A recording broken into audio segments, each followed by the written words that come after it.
Jamari Benton was told to stop wasting time, just seconds before he cracked a math problem that had remained unsolved for 40 years.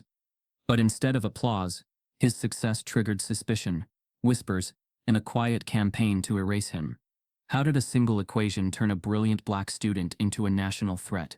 And why did the system decide he was dangerous the moment he solved it?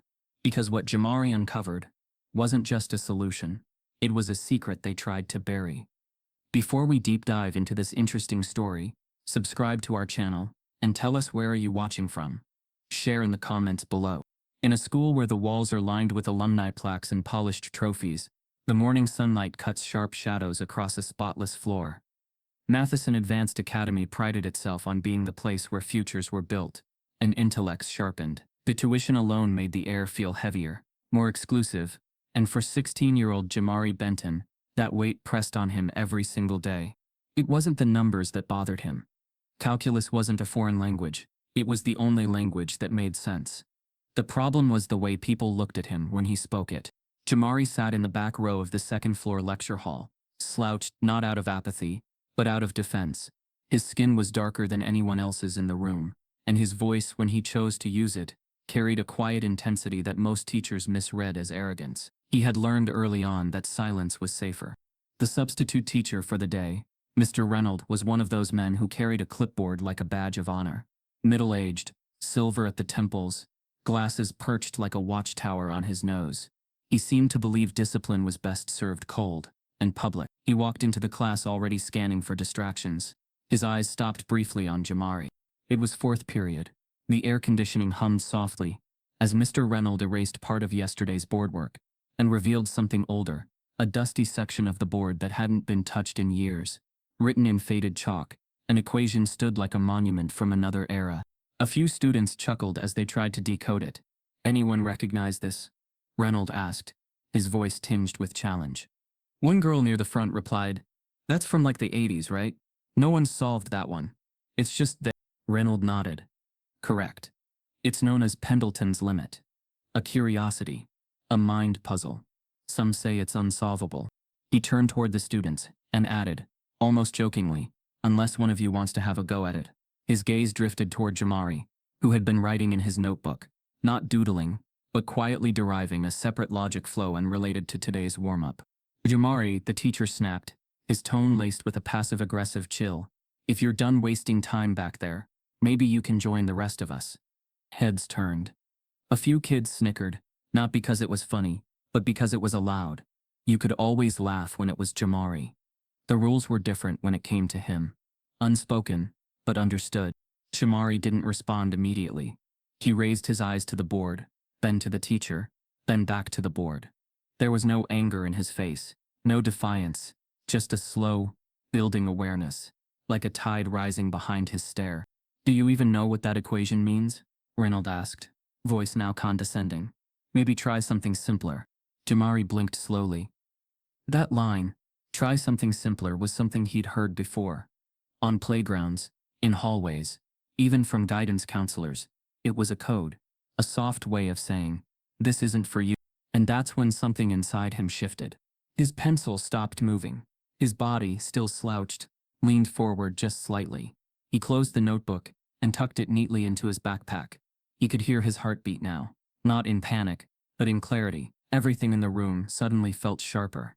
The clicking of a pen 3 rows ahead, the barely perceptible whir of the projector, the artificial calm in the teacher's voice. He stood.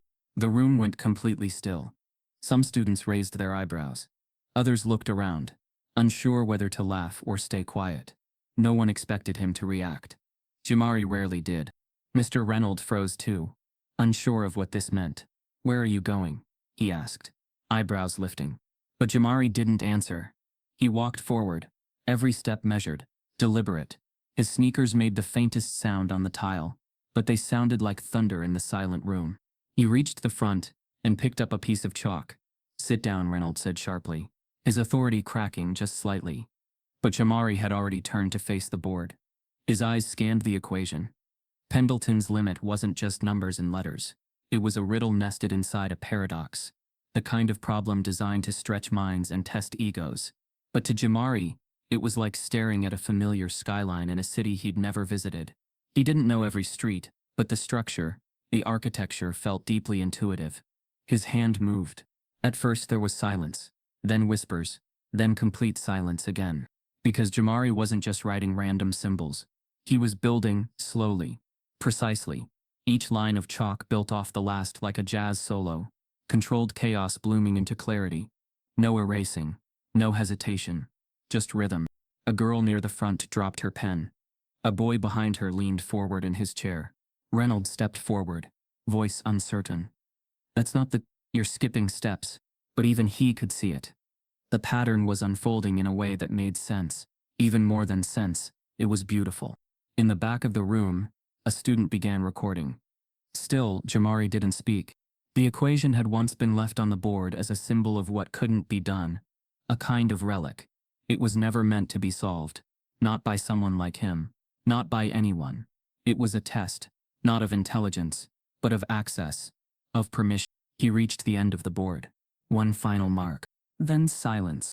He set the chalk down, turned around, and walked back to his seat, not looking at the stunned faces, not reacting to the hush that fell over the classroom like fog. He didn't need applause. He just needed to prove that the time he spent thinking, the hours he spent unseen, weren't wasted. And for the first time in a very long time, Jamari Benton didn't feel small. He felt inevitable. Behind him, the substitute stared at the board, expression pale. He turned slowly, picked up his phone, and dialed the front office. "You need to come see this," he whispered. Right now, the room had become unnaturally quiet, the kind of silence that felt almost sacred, or dangerous.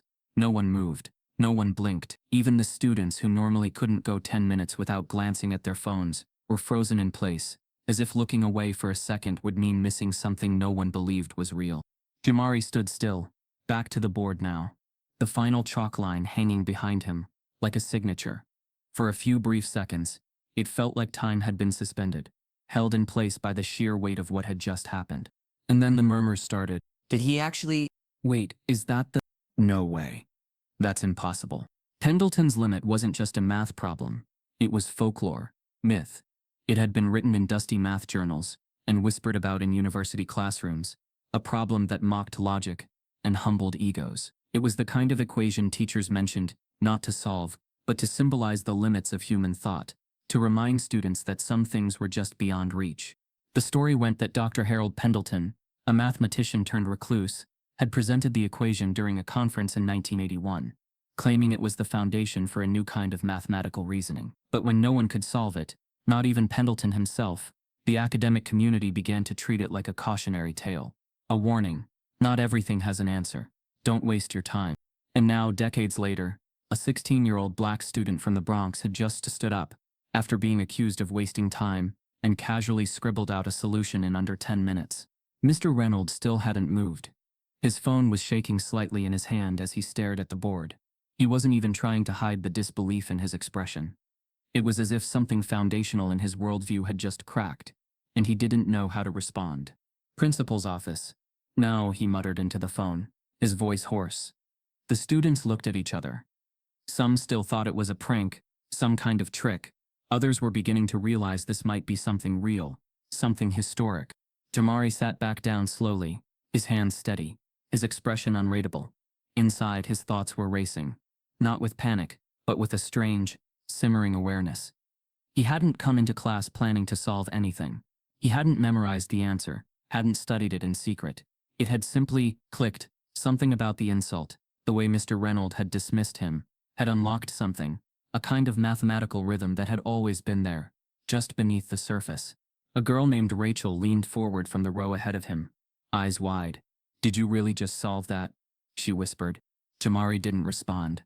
Not because he didn't hear her, but because something in him didn't want to speak yet. It was as if speaking would rupture the strange gravity of the moment.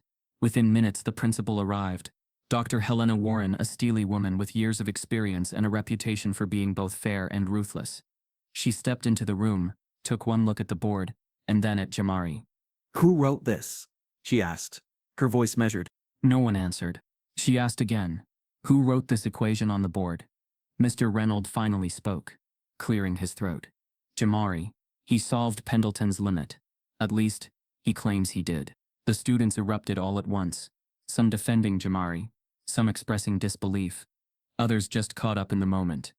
Dr. Warren raised a hand, silencing the chaos with a single motion. Everyone except Jamari, Mr. Reynolds, and the student who filmed this out. Now, phones were tucked away, backpacks zipped, the classroom emptied with the same tension as an evacuation drill. But even as they left, students craned their necks to steal one last glance at the board. Inside the room, Dr. Warren walked slowly to the front, studying every mark, every curve of chalk, every step Jamari had written. "You did this?" she asked Jamari. He nodded once. She turned back to the board. "Do you even know what this is?" "Yes," he said calmly. "It's a recursive divergence equation, but it's incomplete unless you convert the fifth segment into a non-linear transform. That's what I did." Reynolds coughed. There's no way he just knew that. But Dr. Warren didn't respond to him. She kept staring at the board, then finally took a photo with her phone. "Jamari," she said quietly, "I'm sending this to someone. I need you to come with me." Reynolds stepped forward. Shouldn't we check for academic dishonesty? Maybe he had this pre-written, or saw someone else do it. Warren shot him a look that shut him down instantly. "No one's ever written this," she said. "Trust me, if he's lying, we'll find out. But if he's not." She didn't finish the sentence. As they walked through the hallway, students peeked out of their classrooms.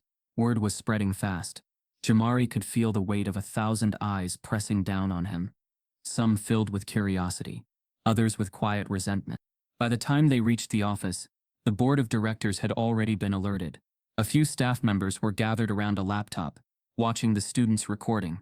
They replayed it over and over. Each time Jamari picked up the chalk, each line he drew, each confident motion, it was all there, captured without edits, undeniable.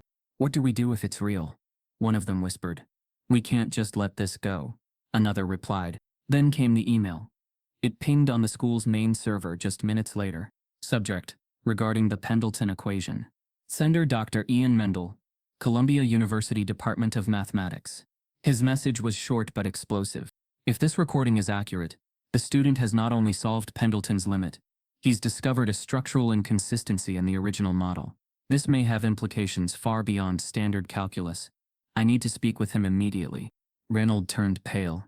One of the board members looked at the principal. "We're not prepared for this kind of attention." "The district..." Warren cut him off. "This is bigger than the district." Outside the office, Jamari sat on a stiff wooden bench, tapping his fingers slowly against his jeans. His mother would be at work. His phone had already buzzed over 20 times in the last hour. Classmates, reporters, even strangers. But he wasn't thinking about the fame. He was thinking about the look in Reynolds' eyes. That moment of panic, not at the math, but at the fact that he had done it. Jamari knew what that meant. It wasn't about whether the problem was solved. It was about who had solved it. As he sat silently, staring down the hallway, Jamari's eyes narrowed. One of the office doors creaked open behind him. A man he'd never seen before stepped into the light, tall, sharply dressed, and holding a leather briefcase. "Jamari Benton?" the man asked. "I'm from the Department of Defense. We need to talk." The clip was barely 60 seconds long. It began mid-moment, the camera shaky, the angle slightly crooked. Jamari was already in motion, the chalk in his hand gliding across the board like it belonged there. No sound accompanied the recording until the last 2 seconds, when a girl's soft whisper, barely audible over the quiet, said, "Wait, is he actually doing it?" Then the screen cut to black. It was uploaded that afternoon by a sophomore named Ellis Rayner. At first the title was a joke.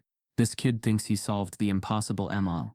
The kind of mockery that usually made the rounds between classmates, racking up a few laughs before vanishing into digital obscurity. But this one didn't vanish. By 6 p.m. the video had 12,000 views. By 9 p.m. it had 8.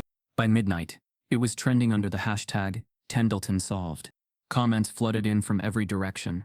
"Bro, what am I even watching? A high school kid solved Pendleton's limit. Nah, no way. He looks so calm, like he's done this before. But why is he the only black kid in the room? You sure this isn't fake?" He probably cheated. He memorized it, clearly. At first, the curiosity was lighthearted. Social media users were intrigued, entertained, even impressed. But the tone began to shift subtly, then quickly. What began as fascination morphed into suspicion. admiration gave way to doubt. The video's virality had drawn in more than just curious minds. It had drawn in scrutiny. Within 24 hours, the most popular comments weren't praising Jamari. They were dissecting him. People wanted to know who he was, where he came from, and how he, a quiet black teen from an underrepresented district, had supposedly outwitted a problem that had left Ivy League mathematicians stumped for decades. He wasn't being celebrated. He was being investigated. His Instagram, private and mostly unused, was suddenly flooded with thousands of follow requests. Reddit threads popped up with conspiracy theories. A post titled "How to Fake a Math Solution for Clout" used Jamari's video as the cover image. Podcasts debated whether it was a PR stunt. Anonymous experts weighed in, suggesting his solution was too elegant to be authentic. And yet none of them could explain why the math worked, only that they didn't expect him to be the one to do it. Jamari sat at his dining table, phone turned over, the screen still buzzing every few seconds. His mother, Raisha Benton, watched him carefully as she stirred a pot of stew on the stove. The apartment was modest, warm, lived in, filled with mismatched furniture, and framed photographs of family members most of his classmates would never ask about. "You okay?" she asked gently, breaking the silence. Jamari nodded once but didn't look up. "You sure? Because that look on your face says you're carrying something too heavy for your age." He finally met her eyes. "They don't believe me." Risha put the spoon down and walked over, placing a hand on his shoulder. "They never do at first, baby. Not until they realize they have to." He didn't respond. Instead, he reached for his notebook, the one with his grandfather's initials on the front. Inside were pages of handwritten equations, models, ideas, some inspired by his classes, most from the long late-night conversations he used to have with Grandpa Walter, a man whose name meant little to most, but everything to Jamari. Walter Benton had once worked as a math lecturer at a local college, until he was let go during what they called department restructuring. He had submitted 3 groundbreaking papers on algorithmic integrity, all of which were rejected without peer review. Jamari had once asked him why he never tried again. Walter had smiled and said, "Because some doors don't open for people who look like me. But I kept the keys anyway. You might need them." Now Jamari clutched those pages like armor. The doorbell rang suddenly, sharp and loud. Raisha flinched. "That's late. Who is that?" Jamari stood up slowly and moved toward the peephole. On the other side stood 2 men and 1 woman, all wearing blue jackets with the logo of a local news affiliate, Channel 7. They knocked again. "Mr. Benton? We'd like to speak with Jamari." Raisha stepped forward. "Absolutely not," she whispered to her son. "Not without warning. Not in our home." But Jamari surprised her. He opened the door. The air outside felt colder than it should have. One of the reporters smiled, microphone in hand. "Hi. Jamari, right? We just want a few words. The city's buzzing about you. TikTok, YouTube, you're everywhere." Raisha stepped in, protective. "He's not answering questions tonight. He's a minor. You can leave a card." But the reporter's eyes never left Jamari. "Can you at least confirm if the solution was really yours?" Jamari exhaled slowly. "It was." "Can you tell us how you figured it out?" He hesitated. "I saw something everyone else missed." Risha closed the door firmly, ending the exchange. But it was too late. The next morning, that brief moment, those 6 words were replayed on every major platform. "I saw something everyone else missed." It became a meme, a slogan, a threat. Suddenly Jamari wasn't just a student. He was a symbol. And in a country that rarely allows black boys to be complex, that meant only one thing. He had become a battleground. By the end of the week, multiple cable outlets had aired panel discussions on the ethics of viral intellectualism. One show asked, "Are we rewarding unverified genius?" Another questioned, "Is the education system failing, or are the rules being rewritten for clicks?" Even Jamari's school wasn't immune. His calculus teacher, Ms. Leora, had returned from medical leave and was now under pressure to comment. A leaked staff email showed internal concerns about maintaining academic integrity and avoiding premature celebration of student work. The phrasing was coded, but the message was clear: protect the institution, not the student. And then came the email Jamari wasn't supposed to see, sent accidentally by a guidance counselor to the wrong address. It contained a discussion about possibly re-evaluating his GPA due to inconsistencies between classroom behavior and recent public performance. Jamari stared at the screen for a long time, his pulse rising, the hurt twisting slowly into something heavier. This wasn't about math anymore. It was about perception. It was about the fact that no matter how flawless his logic was, some people had already decided the outcome. His success didn't fit their expectations, so instead of expanding those expectations, they would shrink him to fit inside them. That night, Jamari shut his laptop and pulled out his notebook. He flipped past the solved equations, past the graphs and theories, and found a blank page. He began to write something new. Not for the school, not for the doubters, not even for TikTok, but for his grandfather, for the man who told him, some doors don't open, but keep the keys anyway. And then just before midnight, a sharp knock rattled the front door again. Risha jumped. Jamari looked up from the notebook. This time, when he peered through the peephole, there wasn't a reporter waiting. It was a man with a boom mic, a woman holding a clipboard, and behind them, a news van with floodlights, the logo of a national network shining across it in bold white letters. As Jamari opened the door slowly, the reporter lifted her mic and said, "Jamari Benton, the country wants to hear from you. Are you ready for that?" The morning after the national news segment aired, Jamari Benton's name became a fixture in the mouths of millions. His face appeared everywhere. Headlines, TikTok compilations, think pieces, YouTube thumbnails, and short-form interviews, clipped and auto-captioned in bright, bold fonts. Teen solves 40-year math mystery. Young genius stuns America. Impossible? Not for him. He hadn't asked for this attention. But now it followed him, shaped him, even began to define him in ways he couldn't control. Within days, producers from major outlets reached out. NBC, CNN, Good Morning America, even Ellen's team sent a soft inquiry. And behind every invite, there was a sense of urgency. They didn't just want a story. They wanted a moment. They wanted Jamari to be the next feel-good genius, the kind of sanitized inspiration America could digest without confronting the systems that had nearly buried him. And Jamari, still processing the storm he was caught in, said yes, mostly because he didn't know how to say no.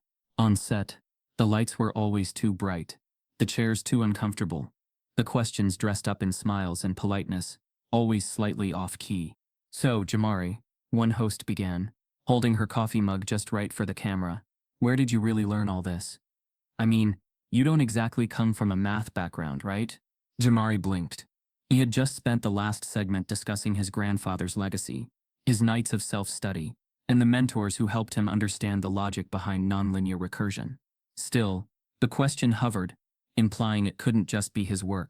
He answered calmly, "I learned it the same way everyone learns something, by studying, by doing the work." The host smiled wider, but her eyes flickered briefly with doubt. Another interview opened with, "Is this your first major academic success, or are there other surprises hiding in your backpack?"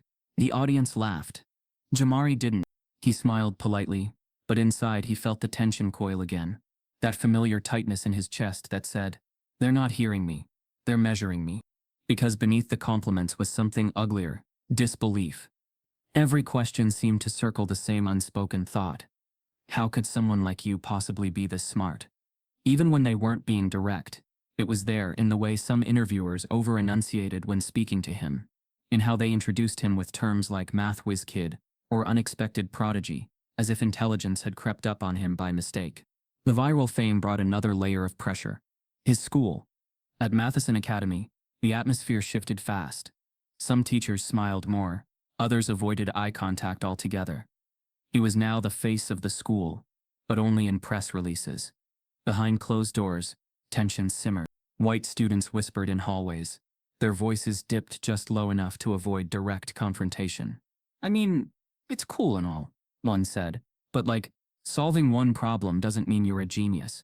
Another muttered, "People are acting like he's Einstein, that if one of us did it, no one would care." Some teachers, the ones who had once ignored him completely, now watched him closely in class, as if waiting for him to trip. When Jamari got a B+ on a group project in chemistry, one classmate suggested he must be slipping now that the cameras are off. The subtle digs kept coming, not loud enough to go on record, not sharp enough to accuse outright. Microaggressions stacked like bricks. One morning, during a faculty meeting that was accidentally broadcast over the school intercom, a conversation between two administrators slipped through the static. "Gotta make sure he doesn't get too ahead of himself." "You mean Jamari?" "Well, yeah. I mean, one problem doesn't mean he's untouchable. That sentence spread across the campus faster than any press mention. Students laughed about it. Staff pretended it never happened. But Jamari heard it. And worse, he felt it. The ceiling above him, always invisible, had suddenly been lowered. Even Principal Warren, who had been the first to acknowledge his brilliance, became distant. She began talking more about sustained excellence and managing attention responsibly. At home, Risha tried to shield him. She reminded him that the world didn't like seeing young black men shine too brightly, that attention could turn to scrutiny at any moment. But Jamari was already starting to understand that on his own. One night, while reading a comment thread on a repost of his video, he saw a user write, "Watch, he'll either end up selling sneakers or teaching at some no-name school." That's how it always ends. It didn't feel like a threat. It felt like a prophecy. The next day, Jamari walked into school with his hoodie pulled low. He moved through the halls like a shadow, trying to shrink back into invisibility. He didn't want to be the headline anymore. He just wanted to breathe again. He stopped by his locker between third and fourth period, reaching for his books. And then he saw it. 3 words, spray-painted in jagged red lines across the metal door. "Stay in line." His throat tightened. The hallway buzzed around him with student chatter, sneakers squeaking on tile, locker doors slamming. But his body went cold. He stared at the words for a moment longer, frozen. Someone had done this knowing it would be seen. Knowing he would see it. It wasn't loud. It was calculated. Behind him, a few students slowed as they passed, eyes flicking toward the graffiti, then away again. No one stopped. No one said anything. One boy chuckled under his breath. "Damn, that was it." Jamari reached for the handle, but the locker stuck. Paint had sealed it shut. His books, his journal were inside. He clenched his jaw and stepped back. Down the hall, a janitor approached, paused, and shook his head slowly before turning away. No words, no action, just dismissal. That was the part that hit the hardest. Not the slur, not even the vandalism, but the silence. The quiet agreement that nothing would be done. Jamari didn't tell a teacher. He didn't report it to the front office. He just walked. Slowly down the hallway, backpack slung over one shoulder, eyes on the ground. He kept walking until he reached the far end of the school, where no cameras pointed, where no teachers patrolled. He slid down against the wall and sat there, breathing hard, the taste of metal in his mouth from biting his tongue too long. He pulled out his phone, scrolled past the headlines, past the memes, past the interviews, until he found a photo of his grandfather, smiling in a faded black and white print, standing in front of a chalkboard of his own. And in that moment, Jamari remembered something Walter had once said when his tenure was denied for the 3rd time. "They'll let you amaze them, but they'll never let you forget you're not supposed to." Jamari closed his eyes and made a decision. The next morning, students walked into the school lobby and found a different message spray-painted across the school's front door. "The system fears what it cannot control." The words on the school's entrance doors were still fresh, still dripping in places, when Jamari walked past them, without stopping.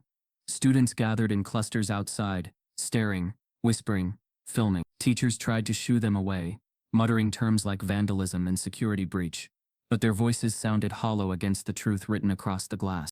The system fears what it cannot control. Jamari hadn't written it, but he felt it, deeply. Those words gnawed at something already alive inside him, something old, buried, inherited. By lunchtime, the school had locked down the main entrance. Someone in administration ordered the message removed, before media crews could photograph it. But they were too late. It was already on Twitter, already trending. That afternoon, Jamari didn't go to class. He went home early, an excused absence, though they didn't say why. Maybe they thought the pressure was getting to him. Maybe they worried he'd snap. Maybe someone finally realized the school was failing to protect him. At home, the apartment was quiet. His mother wasn't back yet. The TV was off, curtains drawn. It felt like a refuge, but also a place filled with ghosts. Jamari dropped his backpack on the floor and walked straight to the hall closet. Not for a coat, but for a box. A heavy one. The one with the name Walter A. Benton, written on the lid, in fading marker. He pulled it down carefully. Dust drifted from the edges, catching in the afternoon light. He carried it to the kitchen table, sat, and opened it. Inside were notebooks. Dozens of them. Some cracked at the spine, some water-warped, others perfectly preserved. all filled with handwriting he knew better than his own. Sharp, angular, precise. The handwriting of a man who carried brilliance like a burden. His grandfather had never been a myth in this house. He'd been real, present. He was the man who taught Jamari chess at age 4. Not to win, but to learn how to think 3 moves ahead. He was the man who explained why numbers didn't lie, but people often did. The man whose voice would lower when talking about the things he could prove, but not publish. Walter had lived through an era where brilliance could be measured, but not rewarded, not if it came in a black body. Jamari opened one of the journals, a leather-bound one, edges soft from years of handling. The date on the first page was University of North Michigan, denied my application again. They said the department is not expanding. Funny, they just hired 2 white graduates from Yale last month. He kept reading. I met with a colleague today who told me, gently, to stop trying. You can't win this fight, he said. I wanted to laugh. I'm not trying to win. I'm trying to work. I'm trying to be seen. I'm trying not to disappear. Jamari turned the page. They say math is pure, but everything pure has been dirtied by the hands of men who think they own it. They don't want to share. Not with people like me. Not with people like us. Page after page. Equation after equation. Proofs that looked like art. Dense but elegant. Jamari felt a tightness in his chest. For years these notebooks had been inspiration, guidance, legacy, but he had never read them slowly. Never thought about what they cost. He turned another page and stopped. It was a passage he knew by heart, because his grandfather had read it aloud to him once, late at night when he was barely 10 years old and didn't understand the meaning yet. This one can never be solved. Not because it's too hard, but because they don't expect us to. Back then, Jamari thought he was talking about math. Now he knew better. He closed the journal gently, as if it were fragile. There were more piled in layers. Personal letters, newspaper clippings, unpublished drafts of research papers. And in the bottom corner, wrapped in a piece of cloth, something that felt like it didn't belong with the rest. A notebook unlike the others. Black cover. No name. No date. Jamari picked it up and opened it. Inside was an equation. Not Pendleton's limit. No, this was something else. A structure he had never seen before. At first glance it looked chaotic. Lines crossing. Variables morphing. Symbols bleeding into one another. But halfway down the page, everything changed. The structure sharpened. The symbols aligned. A pattern emerged. His pulse quickened. This equation wasn't unfinished because it was too difficult. It was unfinished because it shouldn't be touched. Jamari flipped through the pages. Page 2, more fragments. Page 3, notes scrawled in the margins. Almost frantic. If I solve this, I prove them wrong. Page 4. A line crossed out violently. But if I solve this, they'll take it. And they'll claim it. Page 5, blank. Just blank. Jamari felt a weight settle deeper in his chest. For the first time, he wondered if genius was something that could be inherited, not just through learning, but through wounds, through secrets passed like heirlooms, through unfinished work left behind, not because it was impossible, but because the world wasn't ready. He could hear his grandfather's voice now. Some doors don't open for us. Remember that. But it doesn't mean we can't build our own. He stared at the equation. A part of him wanted to close the notebook and put it away forever. But another part, the part that stood in front of a classroom full of doubters, the part that held the chalk without shaking, knew this was the next step. Maybe the real step. His phone buzzed across the table. He ignored it. Buzzed again. He picked it up, expecting another reporter. Or worse, another threat. But it wasn't a journalist this time. It was a message from someone he hadn't heard from in months. I saw the news. I need to see you. Tonight. No name. Just a number. But Jamari recognized it. It was his father's. A man who left when Jamari was 7. A man who had never called. Never written. Never tried. Until now. Jamari stared at the screen. He thought of the timing. The equation. The message on the school doors. And now. This. He closed the notebook of his grandfather's unfinished work and placed it back in the box. But his hand lingered on the cover. He couldn't shake the feeling that it wasn't just a mathematical puzzle. It was a warning. He stood up slowly. His father wanted to meet. But the notebook, the equation inside, felt like the thing pulling him forward. Not the man who walked away. He reached for his coat. Not because he knew where he was going, but because something had just shifted again. A door was opening. Maybe the wrong one. Maybe the right one. Maybe one that should have stayed shut. As he turned to leave, Jamari noticed something written on the inside of the notebook's back cover, words he hadn't seen before. In his grandfather's handwriting, "If anyone finds this, do not let them use it." Jamari barely slept that night.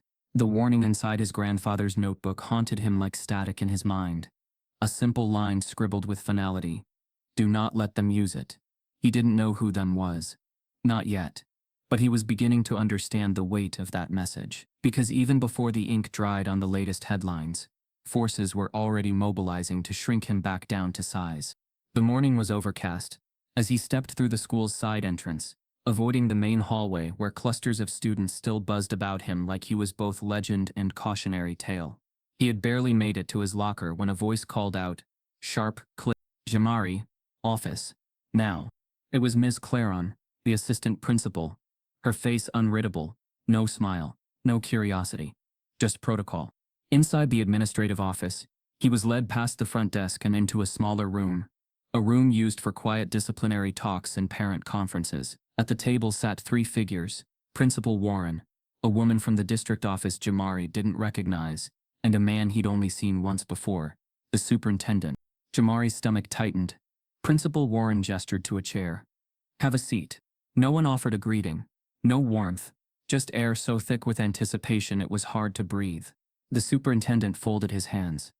Jamari, this isn't a punishment. It's a procedural inquiry. We hope you understand. Jamari didn't speak. He kept his gaze level, steady. But inside, the silence swelled. The woman from the district office continued, her voice smooth but cold. In light of the media attention and the unprecedented nature of your recent academic performance, we're initiating an academic integrity review. It's standard in cases like this. Cases like this. That phrase rattled in his head like loose change. There's been no accusation, she added quickly, but there are concerns. Principal Warren looked down, avoiding his eyes. The superintendent leaned forward. You have to admit, the problem you solved, Pendleton's limit, has stumped mathematicians for decades. And you solved it during a routine class. Jamari stayed quiet. The man continued. Which raises questions, not just about your method, but about whether you had prior access to certain information, perhaps unknowingly. Maybe someone shared notes. Maybe it was unintentional. That's what this review is for. To clarify. Jamari finally spoke. I solved it because I knew how. Because I've been learning beyond the curriculum since I was 9. Because I work hard. Warren flinched, just slightly. The district woman offered a practiced smile. Of course. And we're not denying your effort. We're simply trying to ensure that what happened aligns with the expectations of academic integrity within our institution. He narrowed his eyes. If I was a white honor student with straight A's, would you be saying this? Dead silence. The superintendent's voice turned firm. Let's stay on topic, Jamari. But the topic was clear. This wasn't about cheating. It was about control. He was never supposed to be the face of this school, this district, this moment. They had tolerated him as long as he stayed quiet, stayed small. But now, his name was bigger than theirs, and that couldn't stand. Later that day, in the faculty lounge, a teacher whispered to another, unaware that the door had been left ajar. Did you hear what they said in the board meeting? What? They actually said, we can't let this kid become the face of our district. Their words. I swear. The other teacher sighed. Doesn't surprise me they're scared. He doesn't fit the narrative. The door creaked. They turned. Froze. Jamari stood there. He didn't say a word. He just walked away. By fourth period, rumors were already spreading. That he was under review. That his transcript was being picked apart. That the school was reaching out to colleges he hadn't even applied to, quietly undermining his credibility. His mother was called into a meeting the next morning. They're trying to erase him, she told the family lawyer that afternoon. Piece by piece. But none of them expected what came next. On Friday morning, as students arrived to start their day, an email was sent out to every staff member, copied to district leadership. Subject: academic hold. Jamari Benton. Message: effective immediately pending conclusion of the ongoing investigation, student Jamari Benton is suspended from campus activities, including in-person instruction, until further notice. No warning. No due process. No explanation beyond investigation protocol. The halls buzzed with the news. Students shared the message like wildfire. Some were confused. Others were vindicated. One classmate laughed. Told you he was faking it. Another added, there's no way the board would do that if he was legit. But most were quiet. Because deep down, they knew this wasn't about proof. It was about erasure. That night, Jamari sat in his bedroom, staring at the suspension letter printed in black and white. His mother paced behind him, phone pressed to her ear, arguing with the district office for answers. Her voice cracked with anger, with helplessness. On his lap, the black notebook lay open. The unsolved equations stared back. Not Pendleton's. His grandfather's. The one that came with a warning.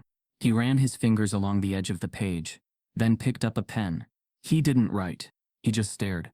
Because now, more than ever, he understood why his grandfather never finished it. Because they don't expect us to. Because if we do, they'll find a way to silence it. Because no matter how pure the math is, the system that surrounds it never is. His phone buzzed. A text from an unknown number. I have something you need to see. It's about the board. Don't reply. Just meet me. Parking lot behind Jefferson Library. 10 p.m.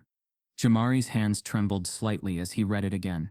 The sender had attached a photo, grainy, dark, but unmistakable, a printout of a boardroom slide titled, Managing District Optics, Controlling the Jamari Benton Narrative. The image on Jamari's screen was blurry, clearly taken in secret, but its impact was crystal clear. The title of the slide said everything. Managing District Optics, Controlling the Jamari Benton Narrative. Beneath it, bullet points outlined the district's strategic goals. Avoid martyrdom narrative. Prevent external academic endorsements. Reframe incident as policy compliance, not discrimination. Jamari's breath caught in his throat. He read the slide 3 times, each line punching harder than the last. They weren't investigating him to find truth. They were constructing a narrative, erasing him before he could rise beyond what they could control. He wanted to scream, to rip something apart. But instead, he sat still in the dim glow of his room. The black notebook, open beside him, like a silent witness. His grandfather had warned him. And now it was happening. Not in theory, not in the abstract, but in real time. That night, he didn't sleep. Instead, he wrote. Not a math proof, not a statement for the board. He wrote his truth. A statement that began with, they tried to silence me. Here's why it won't work. He posted it at 7. By 7:43, the hashtag #NoMersolve was trending nationwide. By 8:10, it exploded. It began with the black students at Matheson. They shared their own story. One described how he was pulled out of an AP class because a counselor said it might be too stressful for someone from your background. Another posted screenshots of her college essays being flagged for plagiarism, even though she'd written them from scratch. Others simply said what Jamari couldn't. They don't want him to be great, because they don't expect us to be. The math is fine. It's his skin they can't solve. We've been quiet too long. Not anymore. Then came the teachers. Black educators from all over the country began to speak up. Dr. Lania Freeman, a high school principal from Atlanta, tweeted, I've seen this playbook. A black student exceeds expectations, and suddenly the system calls it dishonesty. That's not protocol. That's fear. Her post was shared 80,000 times in a single day. A chemistry professor from Howard University wrote a thread breaking down the logic of Pendleton's limit and explaining exactly why Jamari's solution was mathematically sound. No shortcuts, no fakes, no miracle guesswork. Just brilliance. Students began holding demonstrations in their schools, taping equations to their lockers with signs that read, Let us solve. Our excellence isn't a threat. Stop policing black genius. Local news couldn't ignore it. Then national media jumped in again. But this time, the narrative wasn't controlled by the school board. This time, the story belonged to the community. And then came Raisha. Jamari's mother had avoided the cameras as long as she could, choosing to protect her son from the noise. But when a local reporter camped outside their apartment, Raisha finally stepped outside, eyes tired, voice calm. They expected anger. What they got was something deeper. Pain, pride, and a clarity so sharp, it could cut. I'm a nurse, she said into the mic. I've spent my whole life working in rooms where I'm the only one who looks like me, where patients ask if I'm qualified, where doctors repeat my answers because they trust their voice more than mine. She paused, swallowed hard.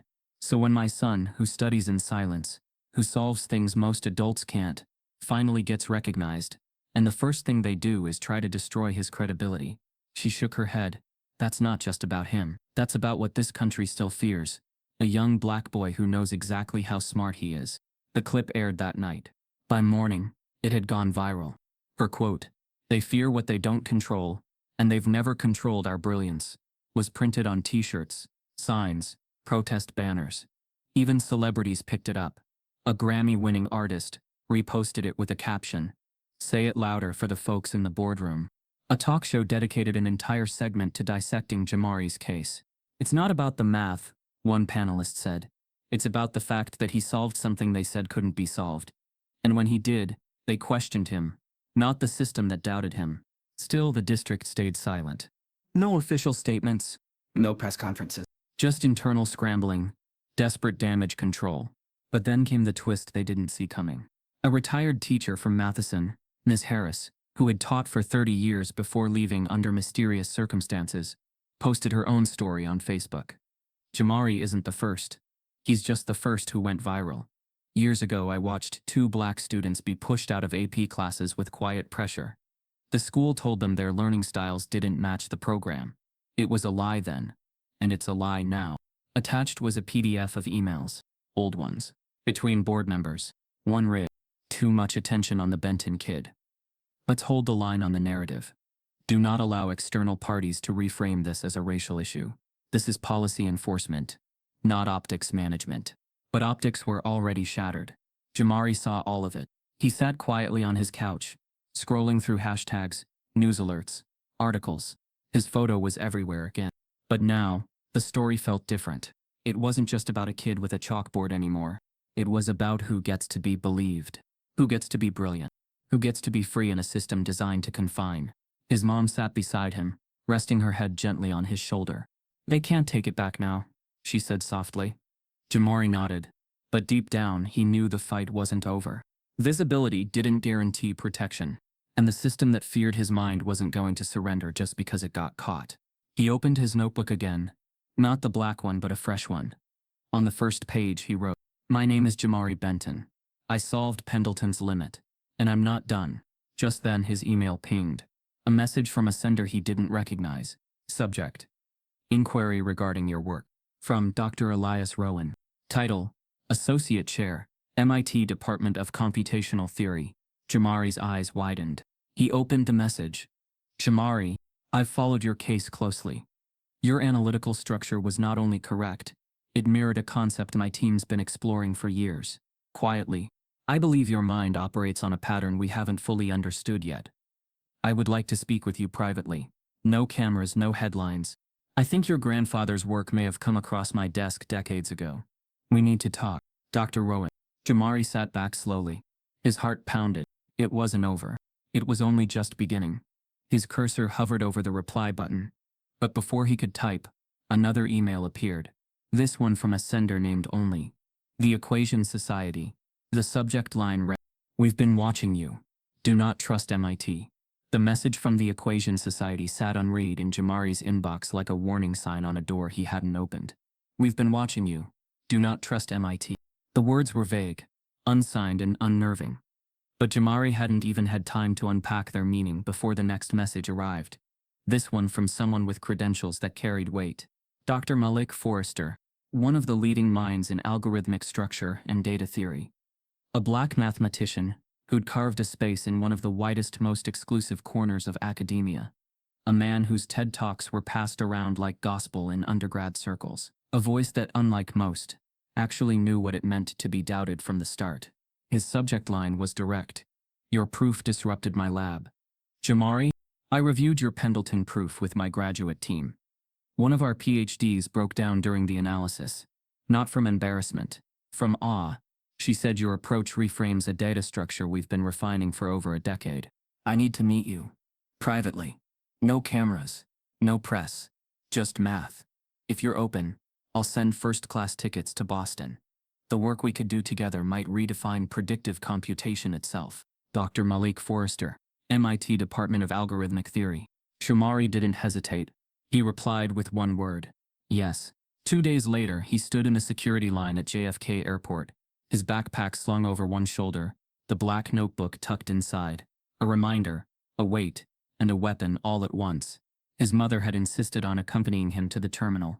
You say yes to MIT, she told him, but you take our eyes with you. She hugged him tightly outside security, whispering, don't let anyone shrink what you carry, not even people with degrees. Jamari smiled faintly, then stepped forward. The line was slow, the noise constant. Shoes shuffled, trays clattered, instructions echoed. Jamari moved like anyone else, alert, tired, ready. Then came the pause. A TSA agent, white, early 40s, scanned his boarding pass, then froze. His eyes narrowed slightly. Step aside, please. Jamari frowned. Everything okay? Random flag, the agent replied flatly. Standard procedure. But the tone wasn't standard. Neither was the grip he placed on Jamari's shoulder. They led him to a small room behind the scanners. Plain walls, one table, two chairs. The door clicked shut with too much force. Remove your shoes and sweatshirt, another officer ordered. Jamari's voice was steady. Is there a reason for this? The officer didn't answer directly. Instead, he examined Jamari's ID again. Benton, Boston. You're a student?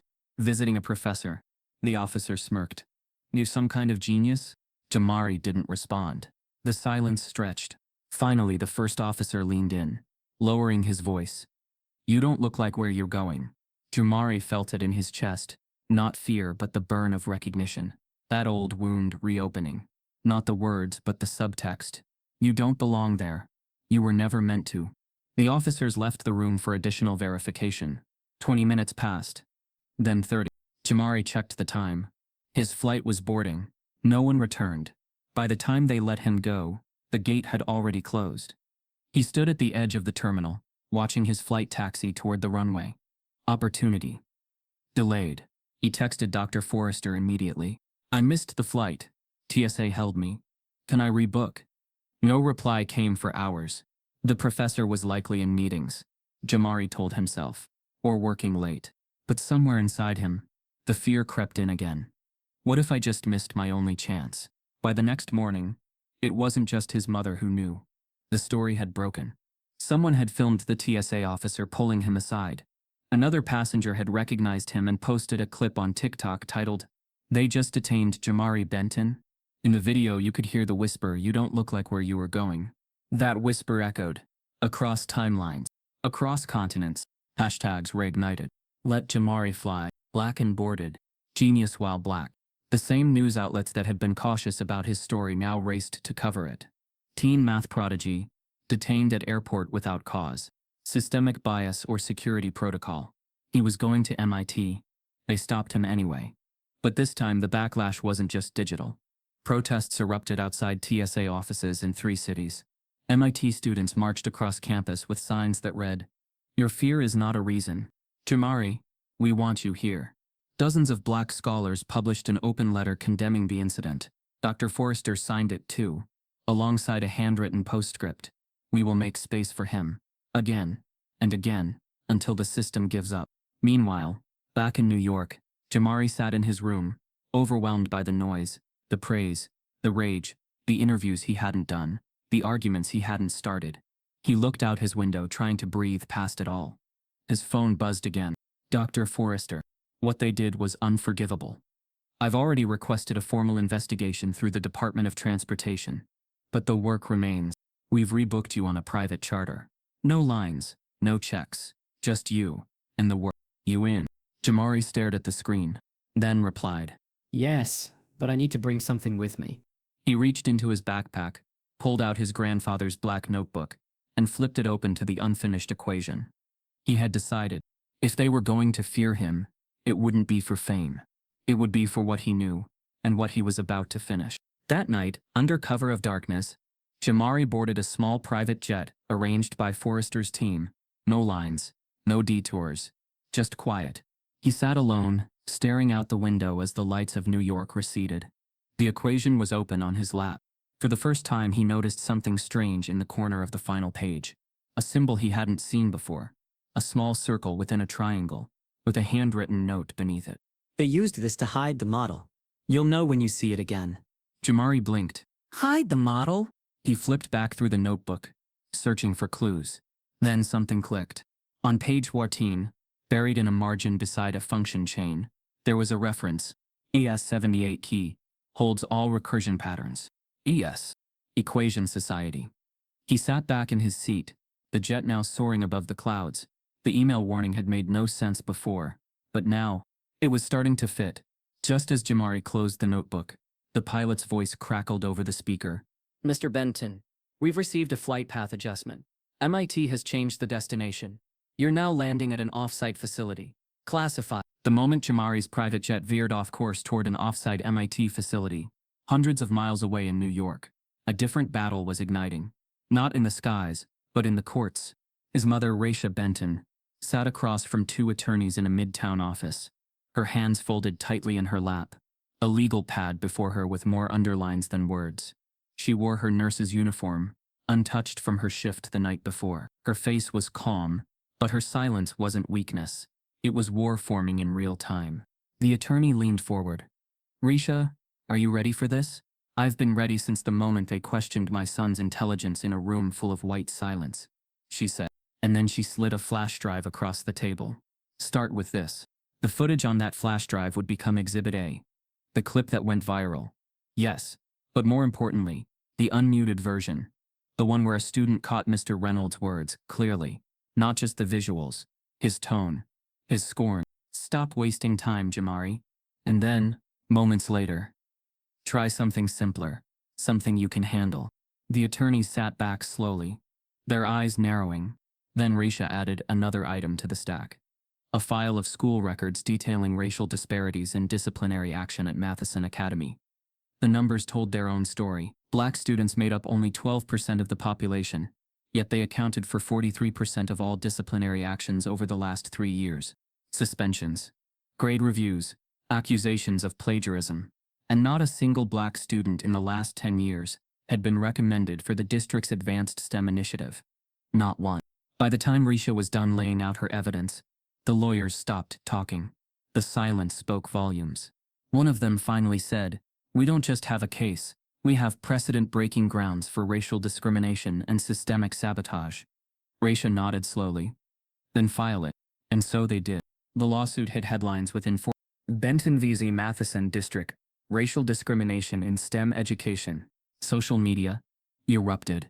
Civil rights organizations rallied. Black scholars issued statements. Protesters showed up outside the school's gates with signs that read, "Suspension is suppression. You fear black intelligence. Admit it. You can't unteach what he solved." The district didn't respond publicly, but behind the scenes, they panicked. Internal memos flew. Emergency meetings were scheduled. Consultants were hired to manage the optics. And by the third day, the school made its first move. Mr. Reynolds, the substitute teacher who publicly humiliated Jamari and triggered the firestorm, was placed on unpaid administrative leave. The announcement was short, sterile. "We are committed to upholding equity and fairness across all classrooms." But the damage was already done. That wasn't accountability. It was containment. Still, the pressure worked. At first, the district thought suspending one man would be enough to quiet the noise. Until someone leaked the emails. It began with an anonymous Dropbox folder sent to 3 journalists, all trusted black education reporters. The sender used a fake name, Pendleton. Inside were screenshots of an internal email chain between board members, dated 1 week before Jamari was suspended. One subject line read, "Re-narrative control ahead of investigation." Another, "Optics around the Benton kid, mitigation strategy." In one message, a board member wrote, "Regardless of whether he actually solved it, we cannot allow this to become a district-defining story. We need to be proactive before this spirals.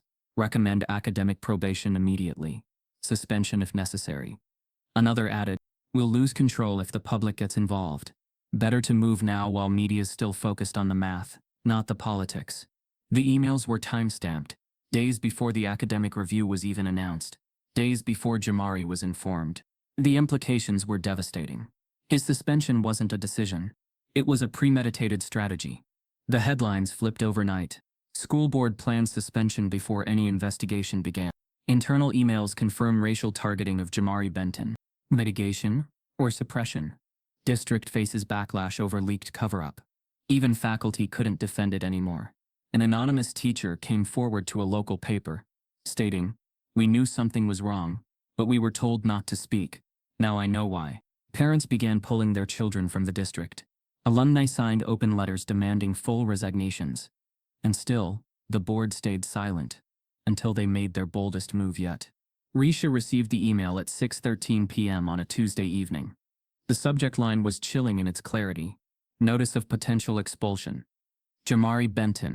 She opened it with shaking hands. The letter read, "As part of the ongoing review and in light of the disruption caused by widespread misinformation and unauthorized student conduct, the Board of Trustees is considering full expulsion proceedings for Jamari Benton effective immediately, pending a hearing. This measure is not punitive, but reflective of the extraordinary challenges the current climate has created for the learning environment. We thank you for your understanding." Raisha couldn't move. She read it again and again. Her son, not just suspended, not just scrutinized, now potentially erased. Expelled. The ultimate silencing. A final stamp from a system that couldn't accept what it couldn't control. She walked slowly to Jamari's room, where his desk light was still on. He was sketching something. Another proof. His mind always working, always building. "Baby," she began. He turned and saw her face. That was all it took. "What did they say?" he asked. Risha handed him the letter. He read it. A quiet fell between them. But it wasn't sadness. It wasn't defeat. It was something sharper. He stood, took the letter, tore it in half, then folded the pieces into the pages of his grandfather's notebook. "I'll bring this with me," he said. Risha looked confused. "To Boston?" she asked. Jamari shook his head. "No." He reached for his phone, opened his inbox, and scrolled to the email from MIT. Not the one from Dr. Forrester. The first one. The one that came before everything got complicated. The one that had an attachment he'd never opened. A full breakdown of his solution, reviewed by a secret advisory board of international scholars. He tapped it now. Opened the PDF. Read the names. Paused. Then whispered. They weren't just watching the board. He turned to Raisha, eyes wide. MIT's been watching the district the whole time. Before Raisha could respond, Jamari's phone lit up with a video call from a hidden contact labeled ES. He hesitated, then answered.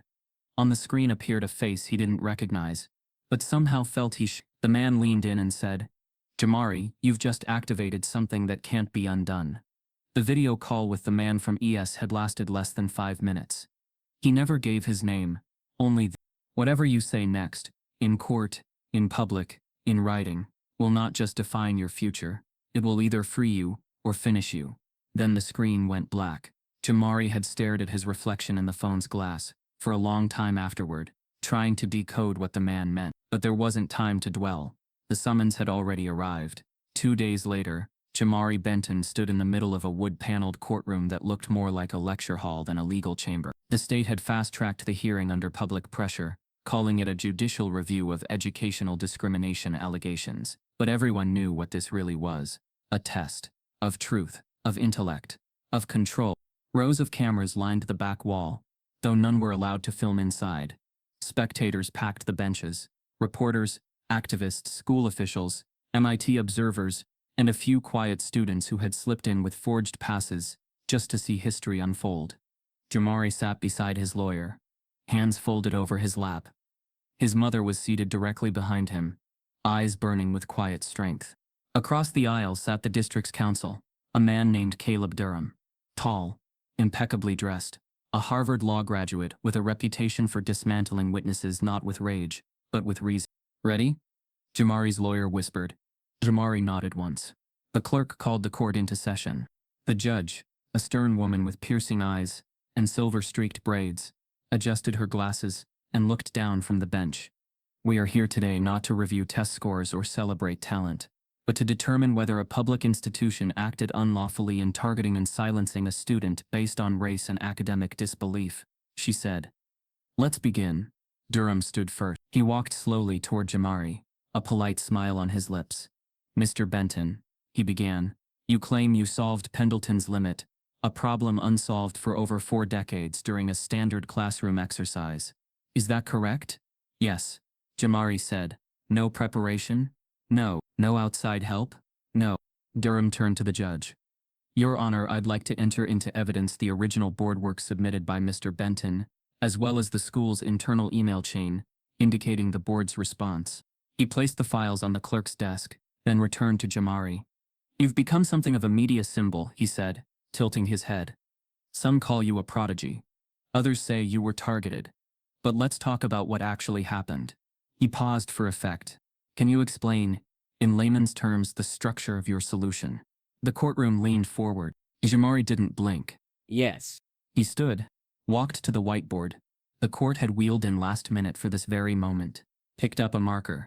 He turned to the judge. May I? She nodded, and Jamari began. At first it was quiet. He wrote 3 variables, then redefined them, then explained what made Pendleton's limit appear unsolvable. A recursive contradiction that led mathematicians to chase patterns that collapsed on themselves. But it's not the pattern that matters, he said. It's the boundary. He drew a diagram. Most people look at the outer loop and try to close it. But the loop's flaw is that it assumes convergence. When you reframe it through an asymmetrical anchor, like this, he drew a third axis. You reveal a duality. One side collapses, the other expands. Someone in the gallery gasped. Jamari kept going. He redefined a function, then pulled a reference from his grandfather's unpublished journal, not quoting it, but reinterpreting its structure. As he spoke, the room shifted. What had started as a hearing was slowly becoming a classroom, and Jamari was the teacher. Even Durham seemed caught off guard. Jamari finished with a quiet line. The problem was never about solving the equation. It was about believing it could be solved. He stepped back. The board behind him was full, elegant, alive. For a moment, no one spoke. Then a soft murmur began, a wave of realization washing over the gallery. Even the judge narrowed her eyes, impressed despite herself. Durham cleared his throat. Thank you, Mr. Benton. He turned to the judge. No further questions. For now. Jamari sat down again, breath steady. His mother squeezed his shoulder gently. Next came his own attorney, a civil rights specialist from Harlem, who had once sued the Department of Education and won. She rose and approached Jamari slowly. Did anyone at your school ever ask you how long you'd been studying advanced mathematics? No. Did they ever acknowledge your self-guided coursework? No. Did anyone investigate whether your grandfather's academic materials might have inspired your thinking? No. She turned to the judge. Then why, she asked, was the first assumption not that he solved the equation, but that he cheated? Dead silence. Your Honor, she continued. We've entered into evidence not only discriminatory disciplinary records, but emails confirming a deliberate strategy to suppress Mr. Benton's achievement. She held up a copy. This is not just about one student. It's about how institutions react when a black mind outpaces their expectations. She paused, especially when it does so in public. The judge raised a hand. Thank you, counsel. She turned back to Jamari. You may step down. We'll recess for deliberation. Jamari stood, heart pounding. But just as he stepped from the stand, a voice spoke up. Wait. It was Durham. He stood again, facing the judge. Your Honor, I'd like to request one final question. Off the record. The judge raised an eyebrow. Off the record? I want to understand. She paused, then nodded. Proceed. Durham turned back to Jamari. Did you really solve it that fast, he asked? Or had you solved it years ago but never thought anyone would believe you? Jamari looked him in the eye. I solved it in my head the first time I saw it, he said. But I waited until someone told me I couldn't to prove that I could. Durham nodded slowly, then sat down. The courtroom stirred, but the judge held up a hand. This is a court of law, she said, not a talent show. The words landed like a slap. Not to dismiss Jamari, but to remind everyone that truth needed more than admiration. It needed protection. She stood. We will now deliberate. She walked toward her chambers, robe sweeping behind her like a curtain falling on a stage. The room buzzed with electricity. Jamari exhaled deeply and turned back to his mother. You did it, she whispered. No, he said quietly. We did. Minutes later, before the judge could return, a court officer rushed in, whispering something urgent into the clerk's ear. The clerk's face paled. He stood and addressed the room. There's been a security breach. The court servers were just hacked. Evidence files, including Jamari Benton's solution, have been leaked online. And not just leaked, altered. The courtroom chaos unraveled fast. 1 second. Jamari was sitting beside his mother, waiting for the judge's return. The next, the clerk announced a breach. The court servers had been hacked. The files, the digital evidence of Jamari's work, his proof, his notebook scans, had been accessed by an unauthorized user and leaked online. But it wasn't just the leak that mattered. The files had been altered. Within hours, doctored versions of Jamari's equation began surfacing across academic forums and tech discussion boards. Versions with key logic gaps, missing structures, even embedded flaws that made the solution appear like an illusion. The implication was devastating. If those altered files spread far enough, Jamari's original proof could be dismissed by people who never saw the real version. His achievement, his truth, now stood on quicksand. That night, MIT released a statement reaffirming the legitimacy of Jamari's original submission. But they couldn't stop the storm that followed. Screenshots were already in the wild. Forums lit up with debates. Think pieces questioned everything. Maybe he got lucky. It's a PR stunt. You really think a kid figured this out? And then came the worst one. I work in cryptography, and his math's a mess. Check the third quadrant. It doesn't hold. But that analysis was based on the tampered version. The lie was spreading faster than the truth. The academic world fractured down the middle. Some of the brightest minds in mathematics came to Jamari's defense. Dr. Lillian Cho from Stanford posted a side-by-side of the real versus fake version, with the caption, "His logic is not broken. The system trying to bury it is." Others weren't so sure. A Columbia professor tweeted, "We should not elevate unverified genius, simply because it fits a cultural moment. Caution matters." Some called Jamari a prodigy. Others labeled him a statistical fluke. But the loudest voices didn't come from universities. They came from the tech world. 2 days after the court breach, Jamari received his first corporate offer. A startup based in Palo Alto, one working on AI predictive modeling, offered him $220,000 to consult. They wanted the methodology behind his recursive divergence approach. He declined. Then came another. This time a multinational hedge fund, offering $500,000 in a custom workstation. Your math could predict stock behavior in microfracture cycles, the email read. He declined that too. The next was more aggressive. A data intelligence firm that had once worked with a federal agency. They didn't just offer money, they offered silence. Sell the model, sign the NDA, walk away. Jamari didn't reply, because every offer, every number felt like another attempt to take something sacred and repackage it for profit. His grandfather hadn't left him that notebook to make him rich. He left it so he could be free, and freedom had nothing to do with contracts or cash. Still, the pressure didn't stop. Everywhere Jamari turned, someone wanted a piece of him. An endorsement. A quote. A collaboration. A story they could shape. News channels begged for new interviews. One network called 4 times in one day, offering to clear his name in a special feature. But the subtext was obvious. Let us control your narrative, or risk letting it die. He turned them all down. Instead, Jamari stayed home, quiet, withdrawn, thinking. His phone stayed off for hours at a time. He stopped checking Twitter altogether. He only opened one thing, the black notebook. And it was there, on a quiet Thursday afternoon, that something changed. He flipped to the final page, the one with the warning, "Do not let them use it." The handwriting he'd seen a dozen times before looked different now.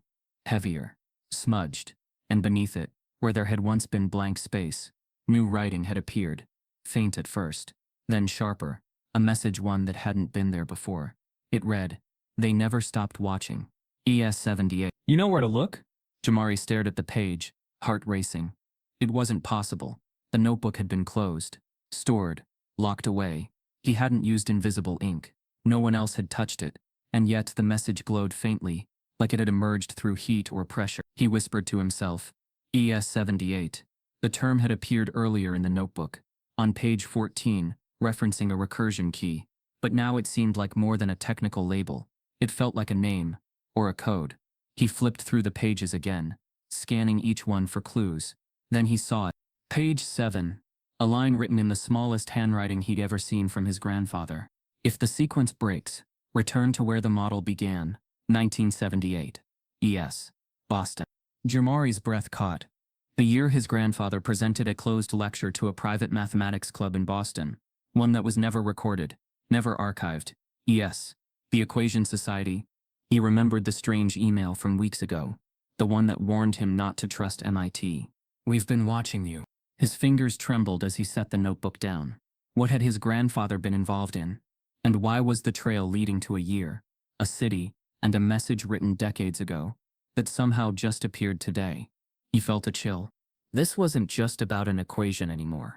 It was about whatever the equation had been designed to unlock or conceal. Later that night, Jamari shared the message with his mother. She listened quietly, then walked over to the kitchen cabinet where she kept a small metal lockbox. She opened it, pulling out a photo album, one Jamari had never seen. Inside were old black and white photos. One caught his attention immediately. It was of Walter Benton, his grandfather, standing in front of a blackboard filled with symbols that looked eerily similar to the ones Jamari had drawn in court. But there was something else in the photo. A logo. A small triangle with a circle inside it. Jamari's eyes widened. That symbol had been scribbled in the corner of the altered equation page. Where was this taken? He asked. Raisha hesitated. Boston. He stared at her. You knew? I knew your grandfather left something behind. But I never knew it would find you. The next morning, Jamari packed a bag. He didn't tell anyone where he was going. Not the press, not his school, not even MIT. He booked a bus, not a plane. No algorithms to flag him, no facial scans. Just a seat near the back, headphones in, notebook in his lap. As the city passed by outside, he flipped to a fresh page and wrote 4 words, one truth, no price. Because whatever was waiting in Boston, in the legacy of his grandfather, in the whispered society that seemed to circle the math world in shadows, Jamari had to find it. Even if it meant walking into something the world had spent years trying to erase. Even if it meant discovering a truth someone had once warned, can't be undone. As the bus rolled into Boston, Jamari's phone buzzed with a new message. No number, no sender name, just a single line of text. We know you're coming. The bus rolled into Boston under a sky as gray as wet cement, the streets slick from a morning rain that hadn't yet dried. Jamari stared out the window, the city rising like a riddle waiting to be cracked. Each block felt older, heavier, like it remembered more than it let on. In his lap, the black notebook lay open, the faded message pulsing in his thoughts. They never stopped watching. ES 78. You know where to look. He wasn't sure if ES truly meant the Equation Society. But every sign, every whisper of his grandfather's past pointed here. And now that the false versions of his work were swirling online, now that his name was as controversial as it was brilliant, Jamari wasn't just chasing legacy. He was trying to protect the truth before it disappeared again. He followed the trail like a proof unfolding in real time. Page 14 of the notebook referenced Room 9B, Milton Library Annex. There was no such listing in the public database. But at the back of the main library, where renovations had left entire wings abandoned, Jamari found a locked door with a faint 9B etched into rusted metal. It looked like no one had touched it in decades. He stared at the keypad lock beside it, numbers smeared, screen cracked. Then he looked down at the equation he'd been revisiting over and over. On the final line, the constant circled in his grandfather's handwriting, was. He entered it. The door clicked open. The hallway inside was dark, lined with file cabinets, dust-covered books, and a silence that felt preserved, not forgotten. Jamari moved slowly, flashlight in hand, until he reached a desk tucked into the far corner. One drawer. He opened it. Inside, sealed in a plastic sleeve, was a single sheet of paper, handwritten. And at the bottom, Walter A. Benton. Jamari pulled the paper out and studied it. At first glance, it looked like chaos, a storm of symbols and arrows, theories and loops. But then he saw it. The structure, the rhythm. It was connected to Pendleton's limit, no doubt. But this was something more. His grandfather had taken the equation further, had restructured it, had used it not to solve a problem, but to model something else. Memory. The equations modeled neural firing patterns, recursive functions mimicking cognition, a loop that didn't just simulate thought, but mimicked how thought stores itself. Jamari's hand trembled. He whispered, "This isn't just math. It was a language, a mirror of consciousness, hidden in code, hidden in fear." His grandfather hadn't abandoned the proof because it was incomplete. He hid it, because finishing it meant unlocking something too big, too exposed, a truth that institutions could bend or erase, especially when born from a black mind. In the margins, Walter had written, "If this gets out under their hands, they won't use it to build. They'll use it to erase. This must stay hidden, unless someone sees it the right way." Jamari stepped back, feeling the weight of what he held. He hadn't just solved a historic equation. He had stumbled into the blueprint of a cognitive system, something that echoed machine learning, but was different. Organic, mathematical, yes, but also philosophical. A map of thought flow, no algorithm, had yet mastered. He pulled out his phone, photographed every inch, then carefully resealed the paper, placing it back exactly as it was. The world wasn't ready for it, but he would be. That evening, Jamari sat in a quiet cafe near the library, his notebook open, heart pounding as he restructured what he'd discovered. He hadn't realized it before, but the symbols in his own Pendleton solution had mirrored pieces of Walter's hidden work, not by chance, by blood, by inheritance. Walter had planted seeds in Jamari's childhood, chess games, journal lessons, even bedtime stories about logic as if it were magic. It had all been part of it. Now the two equations connected like call and response. He took a deep breath. What he had now could change everything. Not just in academia, but in medicine, technology, AI, education. Every system built on understanding human cognition would evolve, or be threatened. He closed the notebook, and just as he reached for his drink, his phone buzzed. An email. Subject: urgent ethical review request. Plagiarism allegation filed. From Board of Ethics, North Atlantic Academic Review Committee. Jamari froze. He tapped to open. Mr. Benton. We regret to inform you that a formal plagiarism complaint has been submitted regarding your Pendleton solution. The complaint alleges that your methodology closely matches unpublished work authored by Professor Thaddeus Lane of Howell University, dated prior to your viral recording. As a result, we are freezing all pending recognitions, awards, and academic endorsements until a formal review is conducted. The complainant's documents have been filed as Exhibit A. Sincerely, New York Ethics Chair. Jamari's vision blurred. Thaddeus Lane. He knew the name. A white professor with a long-standing resentment toward viral scholars. He had criticized Jamari publicly before, suggesting on a podcast that inspiration and originality are often confused when social media dictates genius. But this was calculated. Jamari opened Exhibit A. It was a scan of a half-finished equation dated 6 months prior, sloppily scrawled, unproven, vague. It mimicked the shape of Jamari's work, but the logic wasn't even aligned. The core structure was missing. The model collapsed at its midpoint. It was, at best, an attempt. At worst, a setup. He scrolled to the bottom and read Lane's statement. I do not claim that Benton stole my work directly, but the similarities are substantial.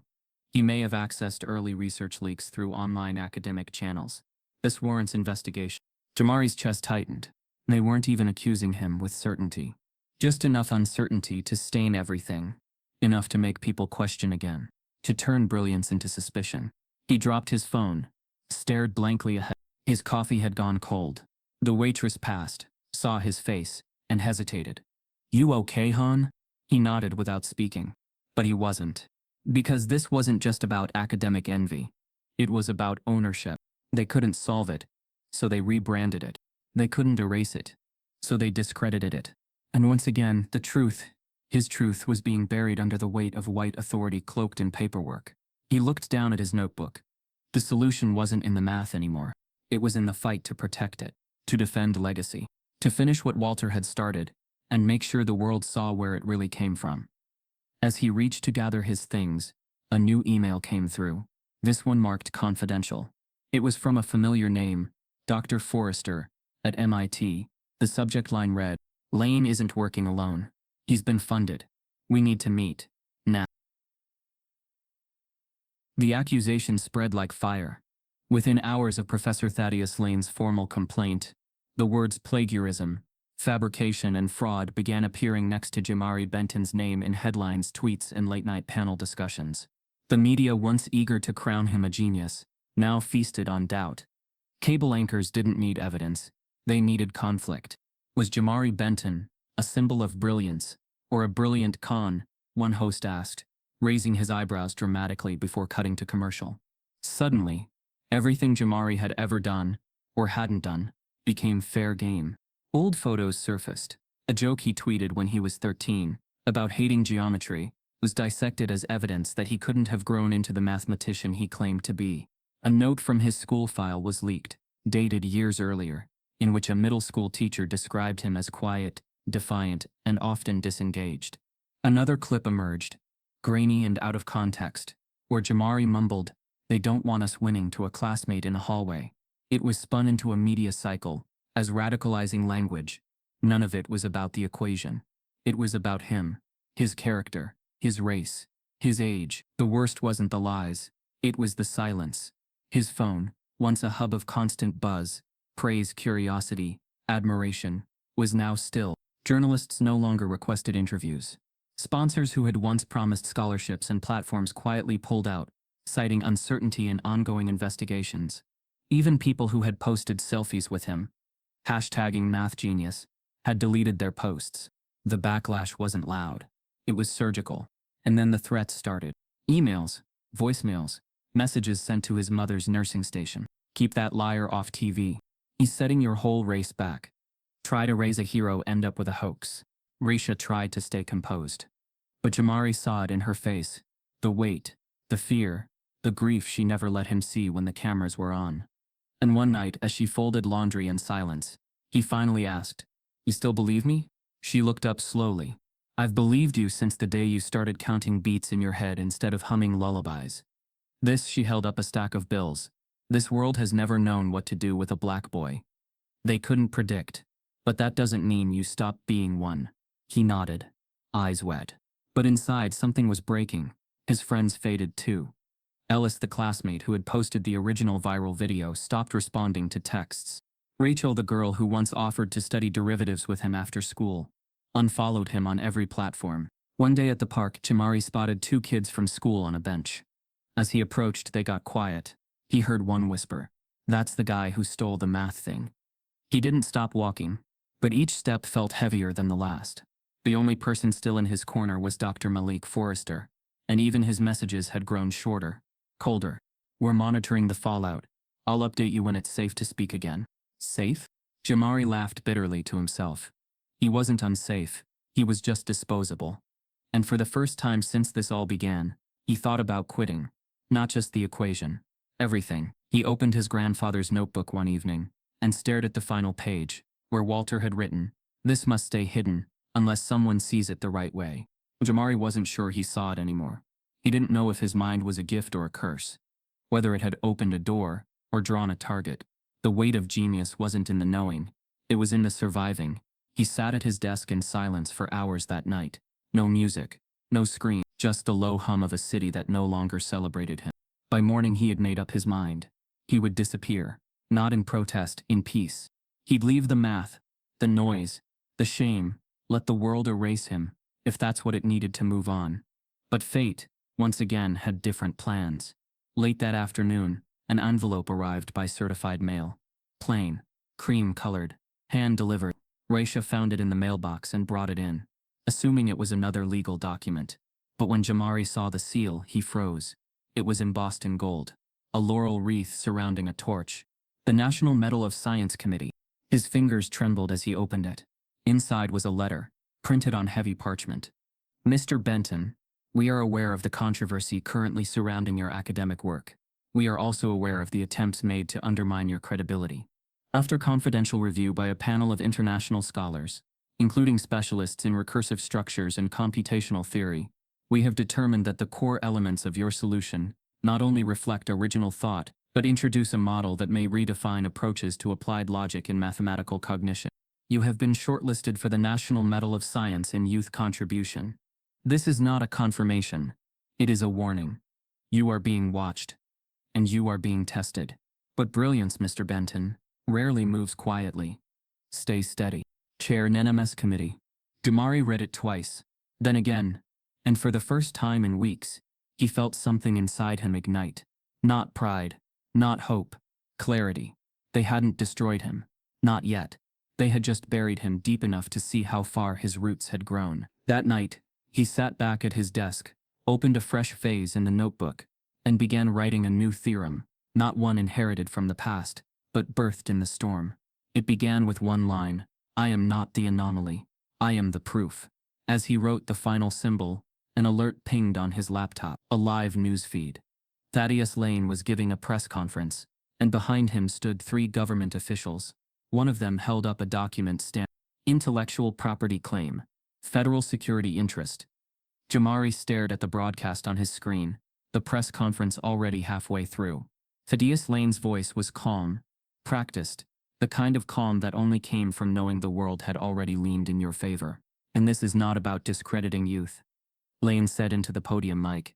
It's about preserving the integrity of intellectual labor. If we allow unproven solutions, especially those birthed from questionable sourcing, to dictate academic prestige, we compromise the foundation of our scientific process.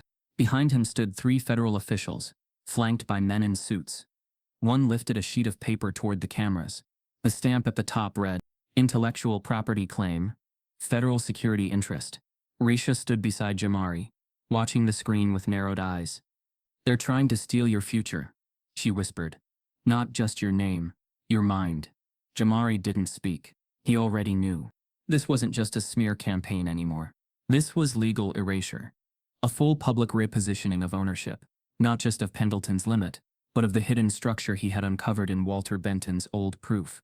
It was happening in real time, his legacy being siphoned into the hands of polished white authority, one microphone at a time.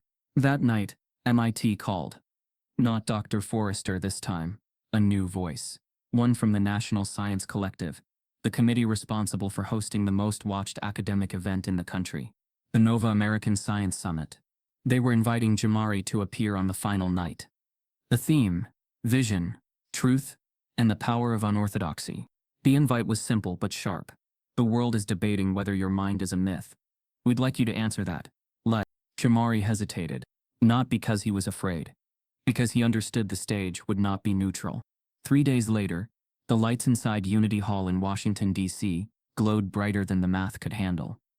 The floor was circular, elevated, a theater in the round. Giant screens hung above, beaming images of neurons, formulas, timelines of breakthrough theories. The panel sat at the edge of the circle. 4 Nobel laureates, 2 international mathematicians, 1 moderator with a voice as smooth as silk, and a reputation for never going easy. And now, a seat saved for Jamari Benton. The crowd was electric. Cameras everywhere. Reporters lined the outer rim like sharks sensing blood. Lane was present too, not on stage, but near enough. His presence wasn't required, but his influence was loud enough to shift the air. Backstage, Jamari sat alone, black notebook in hand. He wasn't prepping, he was remembering. The weight of his grandfather's work.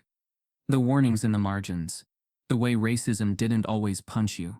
Sometimes it signed paperwork against you in clean font and smiled doing it. A producer knocked softly. They're ready. Jamari stepped onto the stage. The applause mixed. Some polite, some enthusiastic, some hesitant. He walked to the center where a single table had been placed. A chair. A fresh whiteboard behind him. The moderator leaned forward. Jamari, she began, voice crisp. You're aware of the allegations. You've heard the narrative. You've seen what's been taken. But tonight, we offer you something rare. She gestured to the board. Can you show us what they said you stole? The room fell silent. Not even a cough. Jamari stood still, then slowly stepped forward. He picked up the marker. No notes, no reference, just memory, instinct and inheritance. And then he began. At first the writing was slow, calculated. He redefined 3 constants, then layered an inverted model, a dual boundary collapse structure. Next came the recursive flow. But it wasn't Pendleton's limit anymore. He was building something beyond it, a bridge between what Pendleton started and what Walter Benton finished in secret. Within 4 minutes, the board looked impossible. But Jamari's explanation made it feel inevitable. He narrated his thought process, showing the false starts that Lane's notes missed. He demonstrated where his logic extended past Lane's unfinished ideas, and how his proof didn't just solve an equation. It created a predictive map of recursive cognition. 12 minutes. That's how long it took. By the end, the board was full. His hand fell slowly to his side, and the room, that massive global wired room, exploded into applause. But Jamari didn't flinch. He wasn't here to be clapped for. He was here to correct history. The moderator stood slowly. You didn't just show us a solution, she said. You showed us a system. One of the Nobel laureates leaned into his mic. This changes how we model artificial awareness. This is beyond math. This is architecture for synthetic intelligence. Another added, Stunned. It mirrors neurological patterns we only see in early childhood brain scans. The moderator turned to Jamari again. And yet, there are claims you borrowed this. What do you say to that? Jamari looked out over the crowd, then into the camera. I didn't borrow it, he said. I inherited it from a man who was denied tenure at every university he applied to because of his skin. From a mind so powerful they buried his work before the ink dried. He held up his notebook. This didn't begin with me, but it ends with the truth. And the truth doesn't belong to institutions. It belongs to those who carried it when no one else wanted to see it. The applause came again, louder this time. Some people stood. Even the panelists nodded. The camera cut to Lane in the crowd. Stone-faced. Still. But then it happened. As Jamari returned to his seat, one of the international scholars, a woman from Geneva, raised her hand. Excuse me, she said, before we conclude. She stood holding a printout. I cross-referenced Jamari's proof with unpublished archives from a French mathematician who vanished in 1991 after claims of academic sabotage. His last paper used the same trivariant recursive baseline Jamari used tonight. Identical structure. She turned to the board. And that structure wasn't publicly known. Jamari's heart skipped. He didn't recognize the name she mentioned. He had never studied French theories. He'd never seen that symbol, the trivariant loop, anywhere but in Walter Benton's work. But now this scholar was implying something deeper. She walked to the whiteboard, took the marker, drew a shape beneath Jamari's work. A spiral, a triangle, a circle at its center. Jamari froze. It was the same symbol from Walter's hidden pages, the one he'd found in the Boston Library. The one he hadn't shown anyone, because it hadn't been in the math. It had been in the margins. The moderator looked confused. What does this mean? The scholar replied softly. It means what he's discovered. Didn't start with Walter Benton. And it didn't start with Pendleton either. She turned to Jamari. Whatever you just proved, it's part of something much older. Jamari's pulse raced. He looked at the symbol again. At the spiral. The triangle. The eye in the center. He had seen it before. Not in math. In the warning from the Equation Society. You've just activated something that can't be undone. As the stage lights dimmed for the closing remarks, Jamari's phone buzzed in his pocket. One message. No sender. Your grandfather wasn't the first, but you might be the last.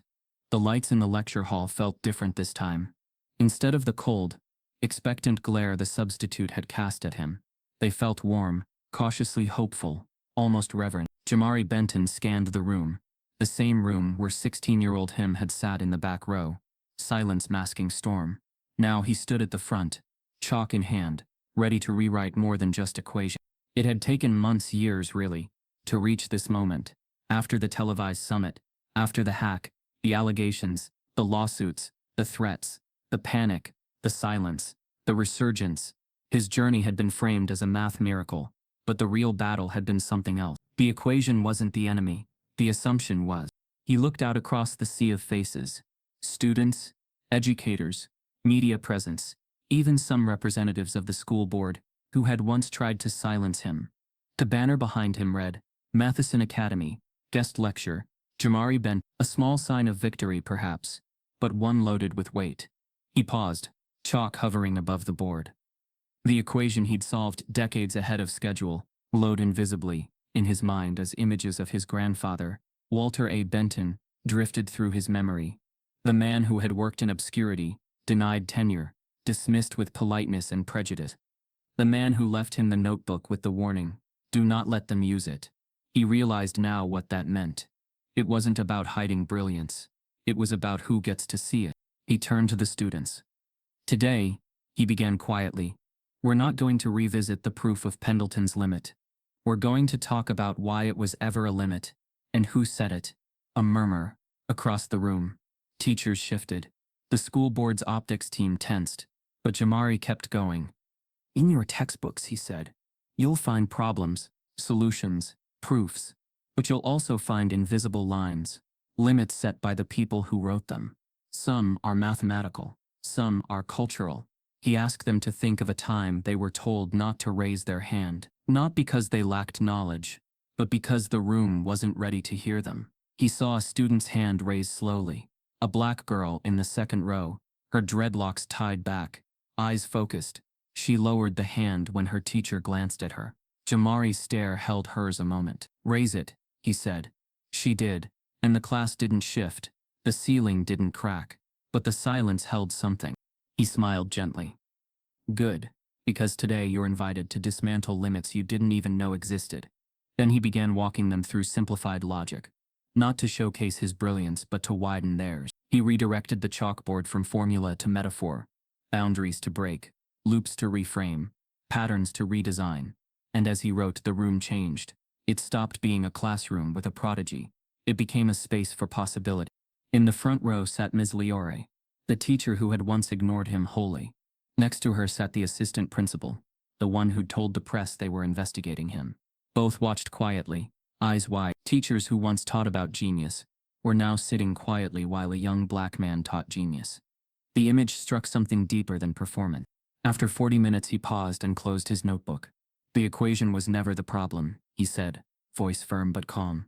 "The problem was belief. Belief that someone like me couldn't, didn't, or shouldn't." A hush followed. The evaluators at the back scribbled ahead. The students leaned in. The board representatives looked uncomfortable.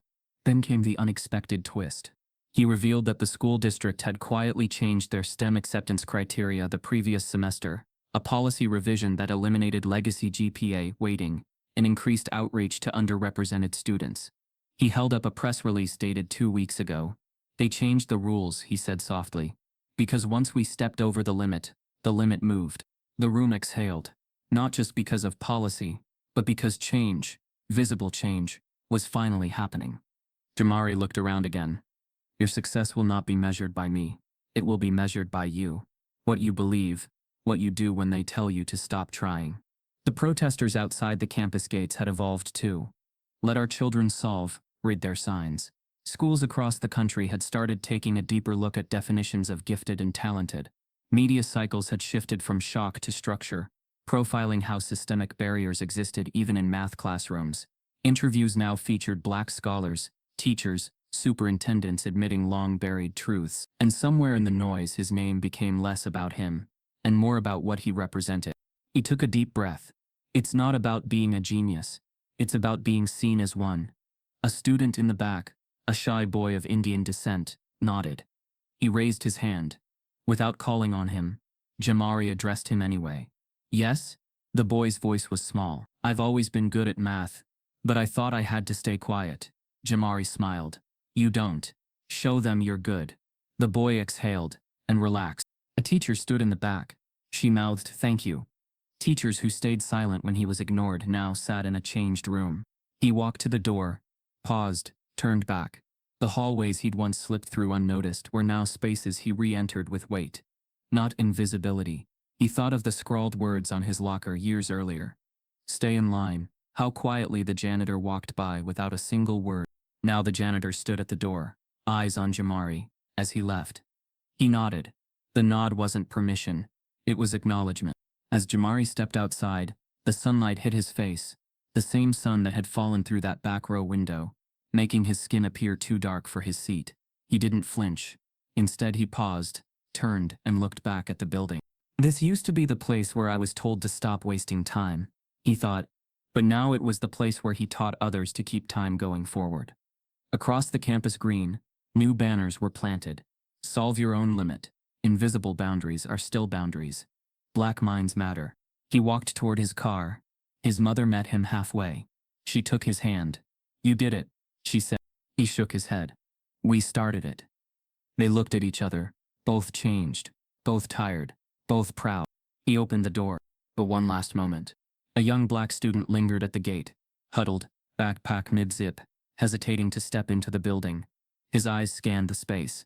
Then they landed on Jamari. The student raised his hand tentatively. Jamari offered a nod. The student's face brightened. The doors opened. And the rest of the hall echoed out with possibility. As Jamari drove away, his phone buzzed. A text message appeared with no name. The equation was never the problem. What you carry, and beneath it, a photo of the black notebook open on a classroom desk. Pages turned to the margin where his grandfather's message had been scribbled. They did use it, because they couldn't own it. If you've ever been overlooked, silenced, or told you didn't belong, this story was for you, because brilliance has no color, and justice should have no limits. Type yes if you believe genius deserves to be seen. Subscribe if Jamari's story broke your heart and opened your eyes.